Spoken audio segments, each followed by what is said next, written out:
Samedi 24 octobre, visite au prélude du Festival du Livre. Une année 2020 très complexe pour l'ensemble des organisateurs avec les contraintes sanitaires, les protocoles, les changements qui se propulsent au jour le jour, etc. L'équipe des 5 saisons a réussi à préserver certaines animations. Bravo pour cette persévérance, pour leur enthousiasme. Merci aussi à tous les acteurs qui ont répondu présent. Toute cette dynamique positive reste indispensable pour le territoire. Pendant le week-end, un double atelier était présent avec la fabrication de papier à la forme, feuille à feuille, à partir de matières recyclées avec Camille Gandioli. Le stand proposait de multiples créations à la vente et des initiations. Camille était venue en 2016 pour le Festival du Livre et elle nous avait présenté son activité. À l'est de Montélimar. Oui, c'est www.papierlavente.fr. Je vais vous présenter. Donc, je fais du papier artisanal. Donc, j'ai du papier à partir de fibres usagées. Donc, de papier, de tissus, de végétaux. Donc je récupère du papier usagé, des tissus dans les recycleries à côté de chez moi. Il y a une recyclerie principalement, c'est ça. Après un petit peu sur des gens qui font de la couture et qui me donnent des chutes, voilà.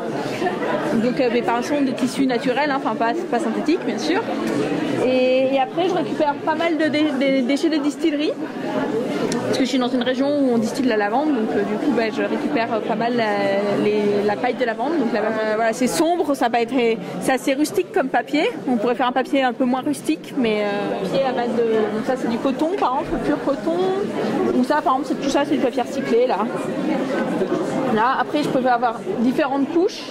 Donc là c'est une carte en papier recyclé sur lequel j'ai un peu de paille de lavande et un autre papier recyclé pigmenté en jaune par exemple. Voilà. Après c'est du papier fait à la forme traditionnelle pour faire du papier. C'est donc on prend une grande cuve d'eau dans laquelle on met de la pâte à papier et après on prend 2 cadres qui sont posés l'un sur l'autre. Voilà, c'est ça. Celui du bas il a un tamis et on va plonger les 2 cadres dans la cuve et quand on remonte il y a un dépôt de pâte à papier qui se forme sur le tamis et après on va ôter le cadre supérieur. C'est le cadre supérieur qui va donner la forme à la feuille. Donc on va enlever le cadre supérieur et après on peut coucher la feuille, déposer la feuille sur un feutre et puis la presser, la faire sécher. Et on reconnaît le papier fait à la forme à sa barbe en fait. On voit que c'est le bord de la feuille, ça n'a pas été découpé, c'est le bord de la feuille. Moi je massicote les pages des carnets par exemple. Donc là ça a été découpé, mais là ça n'a pas été découpé, c'est le bord de la feuille. Mon cadre supérieur dans ce cas-là, il avait une forme de tête de chat.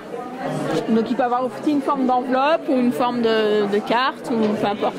Alors ça c'était pour l'atelier ce matin pour les enfants. Mais du coup c'est des 2 cadres avec celui du bas le tamis et donc le cadre supérieur qui va pouvoir être ôté. Donc je plonge les 2 cadres dans la cuve avec de la pâte à papier et de l'eau.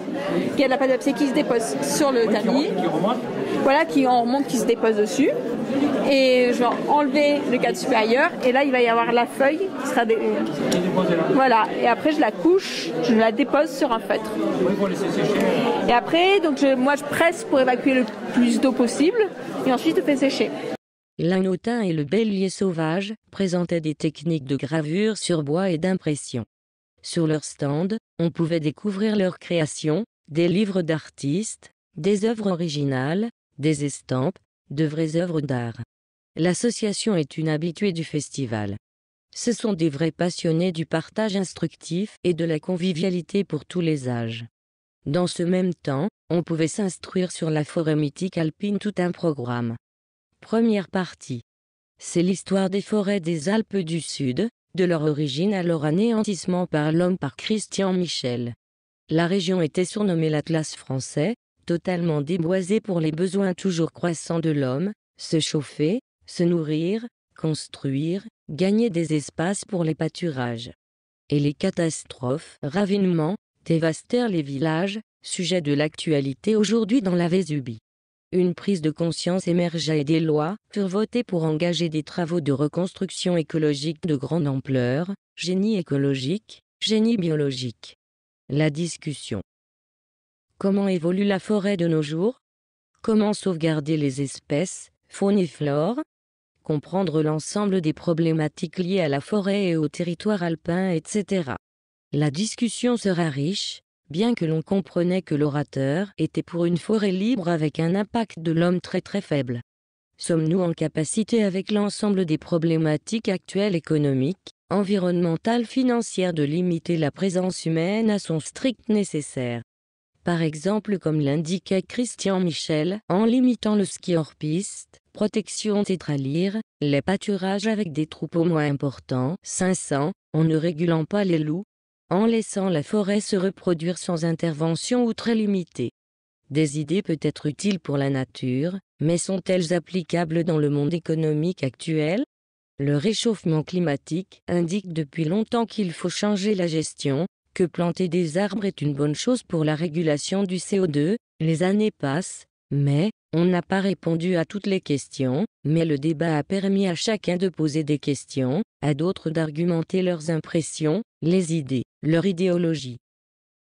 Puis à 18h conférence, Vivre le sauvage à travers des actions mises en œuvre dans le parc naturel régional des Vosges du Nord, réserve de biosphère transfrontalière, concernant la forêt, les zones humides et les grands prédateurs. Cette conférence animée par Jean-Claude Génaud vise à montrer comment favoriser le sauvage dans un parc qui met surtout en avant les paysages façonnés par l'homme et, à travers certaines expériences, comment accepter le sauvage sur un territoire peuplé et domestiqué.